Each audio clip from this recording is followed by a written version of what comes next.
Hi, this is James with Be Prepared Homestead. Just finished freeze drying some eggs, so I thought I would show you what they look like and how we store them. There's a few ways you could put them in a jar if you wanted to, but they're going to last longer, especially with the amount of eggs we've been freeze drying. This makes me up to, right now, I'm at 16 dozen eggs that I've already freeze dried. For later storage.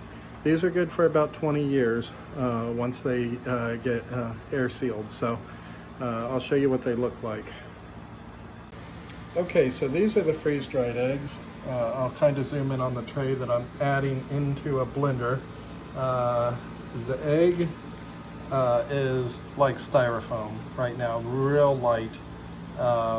It'll grind into a fine powder, and then that fine powder is going to go into a air sealed bag. That's a watermelon, by the way, that we just got from our yard and tried. I think they need to get a little riper, but overall not bad. But back to this. So these are freeze dried eggs. Each one of these trays that you see right here, that's a dozen, that's a dozen, this is a dozen. So I'm doing 3 dozen eggs right now. I'm going to put a dozen in each bag. I use this Ninja Professional is what I'll be using to powder the eggs in. And then I'll be using these over here in order to pull the air out and store them in a minute. So anyways, let me go ahead and I'll add the egg in and then show you what it looks like after it's blended. Okay, so I'm adding the eggs in. I know I just said that a moment ago, but now you can see me adding the eggs in. My wife was kind enough to grab the camera so that she can film me while I do this. Relatively easy, this part of it, but you can see these are real light, the consistency, and these are totally dry. These eggs right now are at 99.9% pretty much dry. There's no liquid left in these whatsoever. This is the method that they used to use for the astronauts and things like that when they traveled into space, was the freeze-dried stuff. And just like them, if I wanted to, I could actually freeze-dry ice cream. That's certainly feasible with the unit that I have. My unit that I use is a Harvest Right. I got the smallest of the units because I won't kid you, they are kind of pricey, even with the low end pump and the unit itself. I still paid over $2,000 for it. So it is an expensive unit, but if you are going to homestead, I personally think that it's a must, because the thing is, it's gonna actually store your food for a longer period of time than canning. Canning, you're good for about a year. Freeze drying, whatever you freeze dry, you're good for the next 20 years, if you store it right. So we're gonna blend this.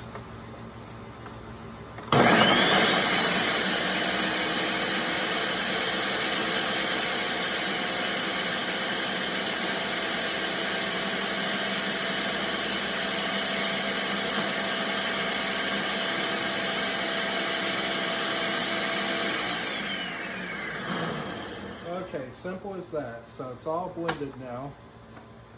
And now we have just a powdered egg mix. Now there's 12 eggs in here. There's a dozen eggs. The ratio, is 1 tablespoon of egg to 2 tablespoons of water. That will give you 1 egg. So you use 1 tablespoon and 2 tablespoons of water, stir it together, and you have an egg.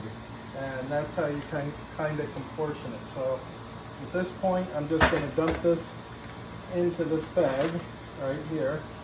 This bag I will air seal in a moment. The hard part is initially getting it in. Once I got it going in, it's not so bad. It's just, you try not to waste anything, because you put a lot of work into raising your chickens and raising your food and your vegetables and things like that. It's more work than you realize. For anyone who you know, does homesteading, you know, they know what I'm talking about. You certainly put a lot more time in than what people see on the camera for doing this. I use these little packets as well. They just help to keep it fresh and keep the moisture out. So I put one of those in, and there you have, that's right here, that is a dozen eggs. And once I seal this, it's going to be good for 20 years. So I'm going to bring it over to the sealer here.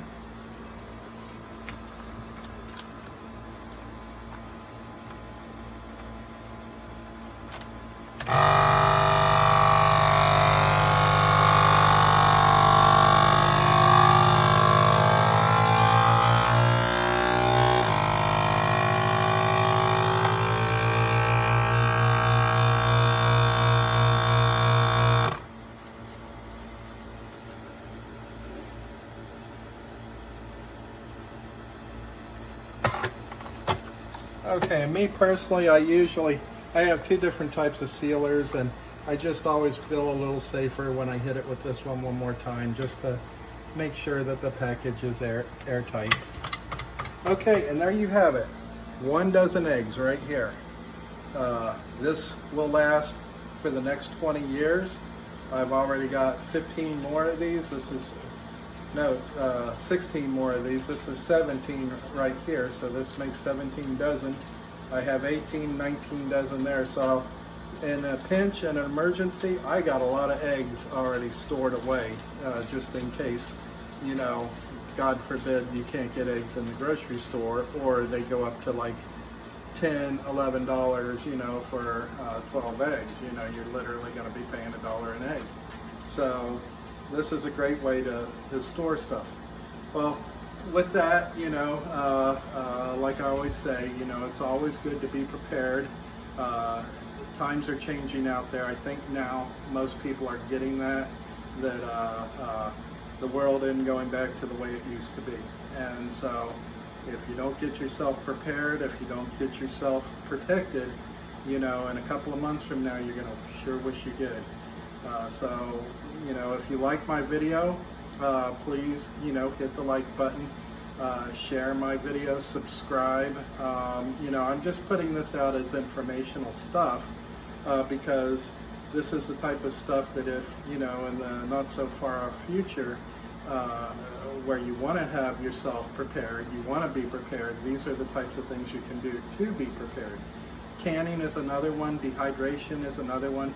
Obviously you can't can eggs, you can do pickled eggs and things like that, but as far as powdered eggs, the only one you can do that with is a freeze dryer. But there are other ways to, you know, save your foods as well, and we're doing that as well. We're canning, we're dehydrating things, we're chopping things up and freezing them. We're trying to store things, you know, as best we can in as many ways as we can. But the one that makes the most sense to us is freeze drying stuff because it has such a long shelf life.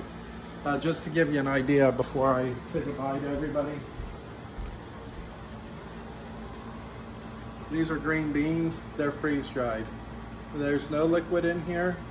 Didn't have to can them, didn't have to sterilize. Well, you still got to clean the jar, obviously, but these beans will be good for, you know, 20 years if I don't open and close this constantly. Moisture will eventually, you know, take over if you allow moisture to get in. So once you start using something that's freeze-dried, then you want to continue to use it at that point. But these are freeze-dried beans that we already did.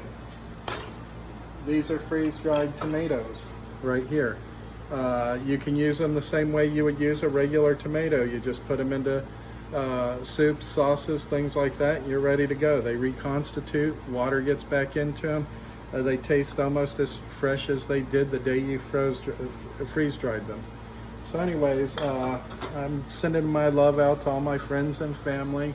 You guys all take care. Sorry I always look so shoddy, but you know, I'm not doing these because I'm trying to win a beauty contest. I'm just doing these to show you what it's like to try to homestead, especially someone like me that's new, and my wife, to this. you know, we've had a lot of learning here in the last, you know, half a year basically is what we've been doing this now for. And it's been a lot of learning, and we've learned a lot, but there's a lot more we need to learn, and homesteading is a lot of work, but the outcome, you know, is you're self-sufficient. You can sustain yourself. You don't have to worry about a grocery store. If you are raising your own meat and your own vegetables and your own fruit, then you are golden. Now, granted, there's still certain things that if something happened, you know, we may be without ice cream, which we love ice cream, but that sucks. But I don't have an ice cream maker, so, and we don't have a dairy goat or a dairy cow, so that would be something that we wouldn't be able to do, but we could certainly still survive. So again, love you guys, and please, again, if you like this, hit like, subscribe. It helps a lot if you do. Share certainly helps also, and always be prepared.